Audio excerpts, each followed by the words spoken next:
Assalamualaikum warahmatullahi wabarakatuh. Alhamdulillah wassalatu wassalamu ala rasulillah amma ba'du.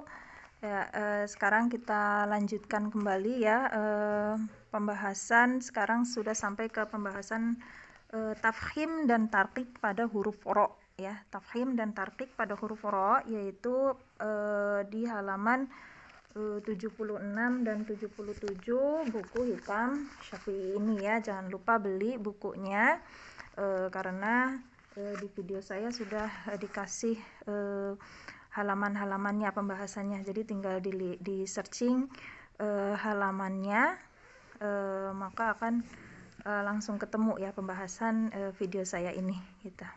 Ya, halaman 76-77 yaitu tentang hukum ro.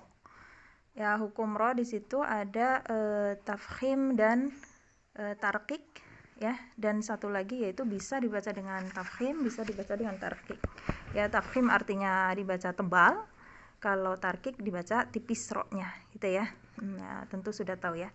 Nah, untuk poin-poin apa saja yang termasuk harus dibaca dengan tafkhim atau tebal, yaitu di sini ada 8 poin ya. Ada 8 poin yang harus kita perhatikan saat kita membaca Al-Quran, yang ro tersebut harus dibaca tebal. Yang pertama adalah ro di fathah ya, ro di fathah ya. Lalu berikutnya adalah ro sukun sebelumnya fathah. Contohnya di bawahnya yaitu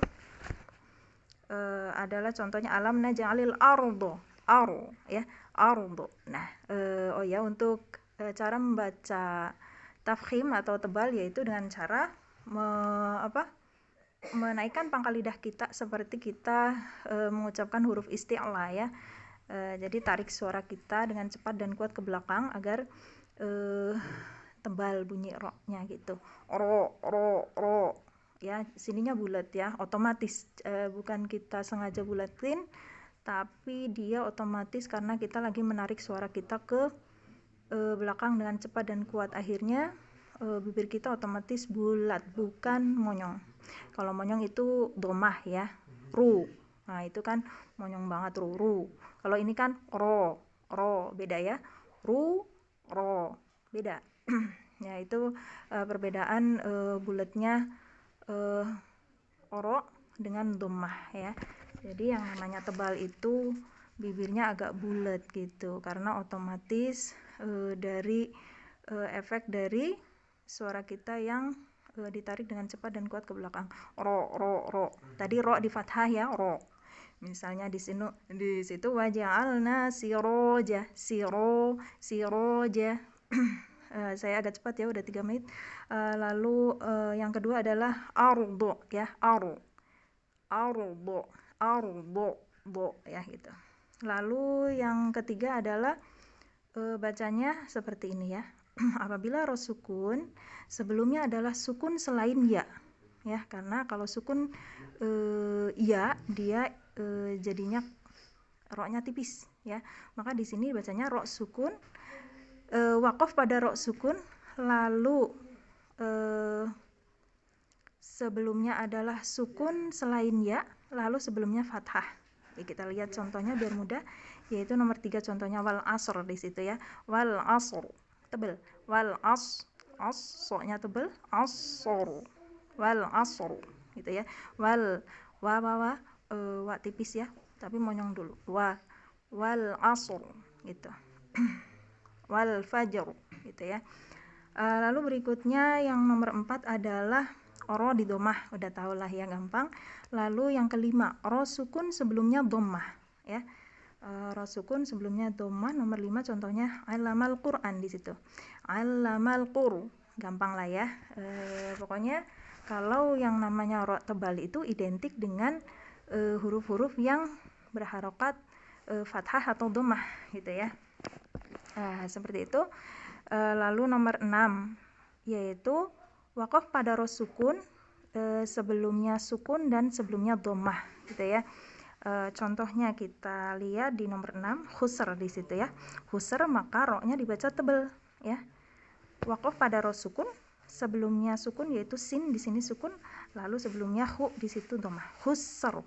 Nah, maka kita tebalkan ya, khus, tapi sinnya tipis dulu ya, khusr, khusr gitu ya. Khus karena sin itu huruf tipis ya, dan dia ngalir dulu, juga sofir, rokhwah dan sofir sin itu. Khusr, khusr gitu ya.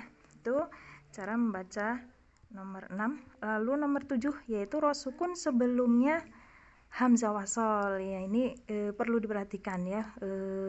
Biasanya banyak yang salah di sini, termasuk yang setoran sanad biasanya masih banyak terjadi kesalahan di sini. Ro sukun sebelumnya hamzah wasol, walaupun di sini contohnya ini rutabatum ya. Walaupun di situ nunnya kasroh kan di situ ya. Maka dia walaupun nunnya kasroh, karena ada hamzah wasol maka dibacanya tebel. Ini rutabatum, ini ru gitu ya. Ini rutabatum gitu. Lalu nomor 8 yaitu ro sukun, bacanya dari tengah dulu. Ro sukun sebelumnya kasroh dan setelahnya adalah huruf isti'la selain yang berharokat kasroh. Ya, kita lihat contohnya di situ adalah inna jahannama kanat mirsoda nomor 8. Ya, mirsoda di situ. Yang jadi pembahasan adalah mirsodanya ya. Mir tebal. Karena apa? Walaupun di situ mir sebelumnya kasroh, tapi setelahnya adalah huruf isti'la yang fathah so ya, mirso. Maka dia jadi tebal. Mirso ya.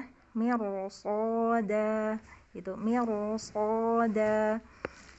Beda kalau sodnya kasroh, mirsi ya, mirsi ya gitu, mirsi ya. Itu kalau sodnya kasroh, karena di sini sodnya fathah maka dia jadi mirso ya. Ini nomor 7 dan nomor 8 itu biasanya banyak yang untuk yang sudah belajar tajwid biasanya banyak lupa